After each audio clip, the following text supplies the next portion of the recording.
Vayikre Amelech HaMashiach. Donc le Dvar Malchut, ce soir, le shiur est consacré à la Refoua Shlema de Lola Sarah Bat Simcha.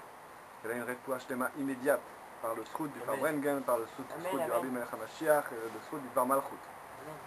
Donc le Dvar Malchut cette semaine parle d'Abraham Avinu en tant que premier juif. C'était pas Noach le premier juif? Non, c'était Abraham Avinu. Noach n'était pas juif. Donc, voilà, donc c'était Abraham Avinu qui descendait du fils de Noach, qui descendait de Shem. Et Abraham Avinu démarre d'après le Rabbi et d'après le Midrash les 2000 ans de Torah. Les 2000 ans du don de la Torah et de l'étude de la Torah qui va avoir suite après ça. Donc, Akadosh Baruch Hu fait une brite avec Abraham Avinu. À la fin de la paracha, il fait une autre brite.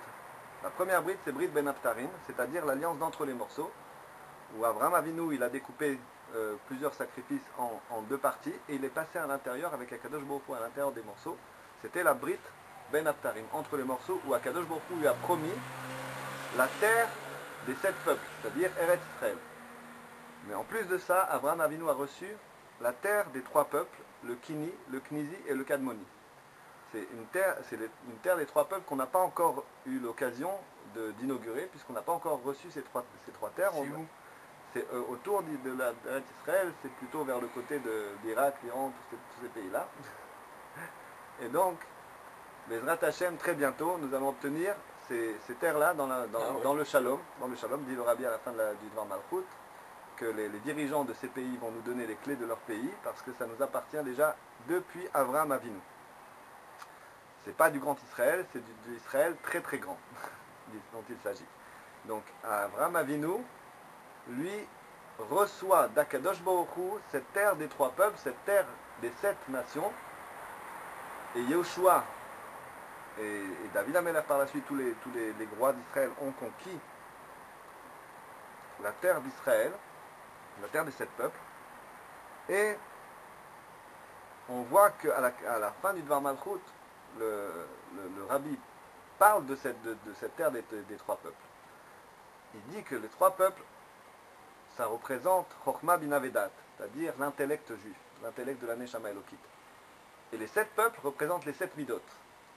Il dit le Rabbi que ces 7 midot-là, ces 7 sentiments, devront être raffinés pendant toute l'histoire de la Galoute, pendant tout l'exil. Et pendant l'exil, notre travail à nous est d'utiliser ce Chabad, donc cette terre des trois peuples, le Kini, le Knizi et le Kadmoni, pour raffiner les 7 sentiments qui sont les 7 sentiments de Gdusha.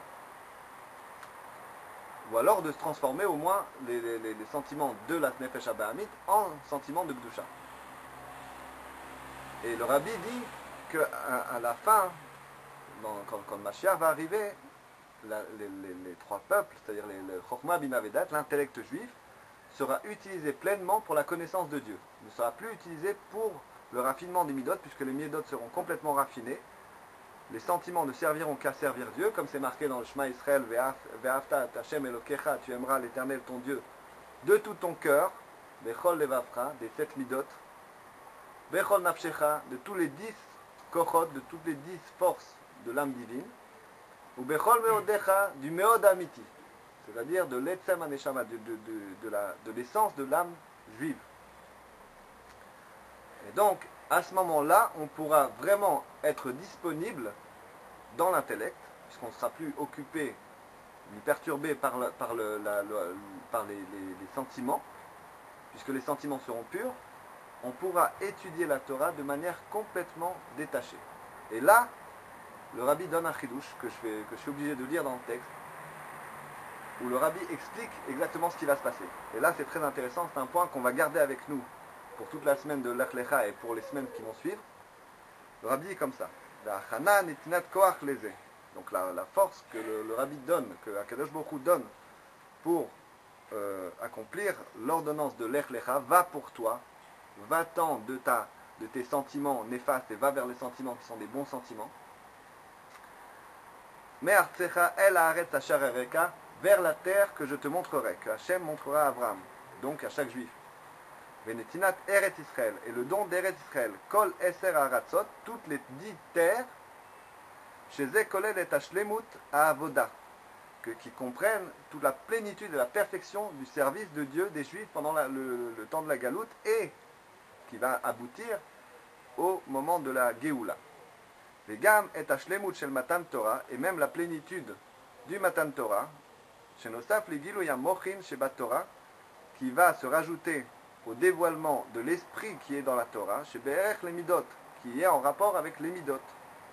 C'est-à-dire le dévoilement des 49 portes de la sagesse, c'est-à-dire de la Bina, comme on a dit Chokhma Bina Vedat, la Bina comporte 49 portes qu'il fallait atteindre, et Moshe Rabbeinu est arrivé à la 49e porte, il a obtenu la 50e porte avant de mourir, sur le mont Nebo, c'est-à-dire Nunbo, c'est-à-dire Kefi Sheze Haya Bematan Torah Bepam Rishona Iye Gam Agilui Shel Gilmel Amochin Gilui Shar Nun, c'est-à-dire la porte, la 50e porte, ce qu'on appelle Shar Nun.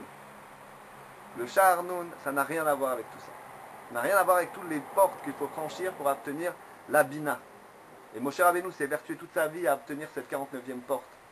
Et la 50e, il a obtenu que quand il est niftar, son corps ne pouvait pas supporter la lumière de la 50e porte. Parce que la 50e porte, entre la 49 et la 50e porte, il y a une différence énorme. Et c'est quoi en fait la 50e?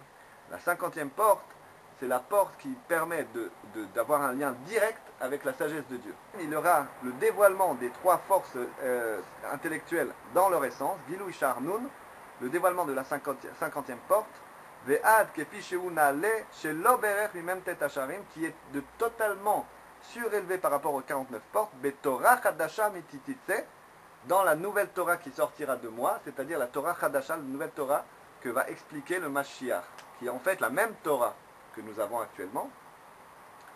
Et le sens de Torah Chadasha, c'est-à-dire nouvelle Torah, c'est-à-dire nouvelle explication, nouveau commentaire de la Torah, qui est en fait la Chassidut. C'est le moment où le Mashiach va commencer à parler et à donner tout son enseignement de la Chassidut, qui résume tout l'enseignement depuis le Baal Shem Tov, l'Admor Hazaken, l'Admor Hazaken, l'Admor Hazaken, c'est le fils d'Admor Hazaken, le Tzemar Tzedek, le Rabbi Maharash, le Rabbi Rashab, le Rabbi Rayat et le Rabbi Melech HaMashiach, qui lui va donner tout l'enseignement entièrement relié les uns avec les autres, tous les enseignements ensemble, comme on le voit dans Bati Legani, il le fait, il parle des 7 Rebbeim en même temps, et à ce moment-là, il va donner la Torah Chadasha. Et la Torah Chadasha, c'est quoi? La Torah Chadasha, elle nous apprend une façon nouvelle d'étudier la Torah, une façon qui vient de manière presque intuitive. Et donc, la Torah Chadasha nous apprend une manière totalement intuitive d'étudier la Torah. C'est le Dvar Malchut. Le Dvar Malchut, n'importe qui peut l'étudier, même un enfant. Et il peut comprendre les concepts les plus élevés qui ont été donnés dans le Zohar et la Kabbalah. Et il peut comprendre tout ça grâce à l'explication que donne le Rabbi, et il fait une synthèse totale de tout ce qui a été écrit depuis les premiers mots qui ont été écrits dans la Torah. La nouvelle Torah que le Rabbi nous amène, c'est-à-dire à commencer de maintenant le Dvar Malchut qu'on a depuis le 1991-92, fin 1751, fin 1752, le Dvar Malchut qui est la porte, qui est la 50e porte, c'est ça la 50e porte, c'est le moment où un juif qui ne connaît pas la Torah va étudier le Dvar Malchut et va pouvoir parler avec quelqu'un qui a un Talmid Chacham, qui a étudié toute sa vie en yeshiva, et ils vont pouvoir avoir un dialogue commun, et lui va apprendre à l'autre. Celui qui étudie le Dvar Malchut va enseigner à celui qui a la yeshiva. Il va lui apprendre des choses qu'il n'a jamais entendues, des choses qui vont révolutionner ses connaissances. Et donc ça c'est le Shar Nun, c'est ce qui nous permet d'avoir accès directement à la science d'Akadosh Baruch Hu. Et Moshe Rabbeinu n'était pas capable d'obtenir cette science-là, sauf le Mashiach oui, et va rester dans son corps, parce qu'on voit comment le Rabbi est toujours dans un corps Gashmi, toujours dans un corps matériel, que c'est plus un problème pour lui puisqu'il domine le Shar Nun. Le Shar Nun lui permet de dominer la matière, et il n'y a plus de différence maintenant entre un corps qui est vivant ou entre un corps qui est invisible. Le Rabbi peut être invisible, peut être visible, il n'y a plus de problème, il a dépassé toutes ces limites-là, et en plus il est relié avec l'essence de Dieu. Atzmut Ensof. Yechi Adonenu Morenu Rabbeinu Melech HaMashiach L'Olam Vaed, et nous avons aujourd'hui, Baruch Hashem, la possibilité d'étudier ce Dvar Malchut, de s'accorder avec le Shar Nun. Vive le roi Mashiach.